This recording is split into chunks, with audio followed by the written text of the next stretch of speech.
নমস্কার বন্ধুরা, আজকে আবার একটা নতুন রেসিপি নিয়ে হাজির হয়েছি। এটা একটা দক্ষিণ ভারতীয় খাবার।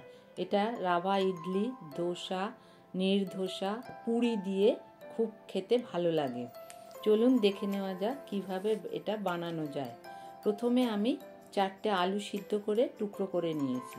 মিক্সি জারে হাফ কাপ নারকেলের টুকরো দিয়েছি, 10 থেকে 12টা কাজু বাদাম, 3টে রসুনের কোয়া, 2 টেবিল চামচ দানা ছাড়ানো তেঁতুল, মৌরি 1 টেবিল চামচ, অল্প পরিমাণ জল দিয়ে পেস্ট বানিয়ে নিয়েছি।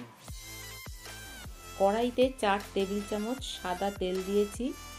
তেল গরম হলে দারচিনি 1 ইঞ্চি, ছোট এলাচ 2টো, লবঙ্গ 2টো, তেজপাতা 1টা, মৌরি 1 চা চামচ দিয়ে ভাজতে হবে।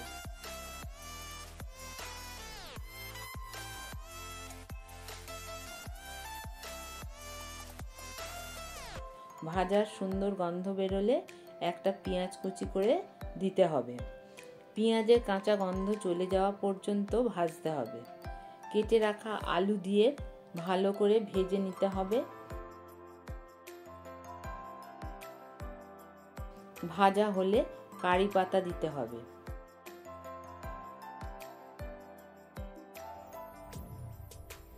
কড়াইশুঁটি দিয়ে কষিয়ে নিতে হবে।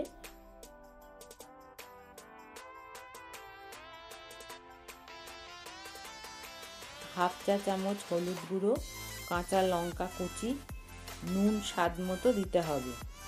সব কিছু একসাথে মিশিয়ে নিতে হবে।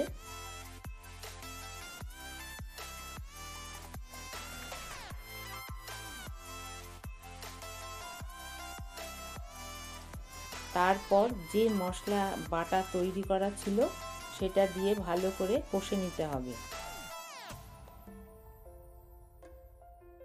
যতক্ষণ না কাঁচা রসুনের গন্ধ যাচ্ছে।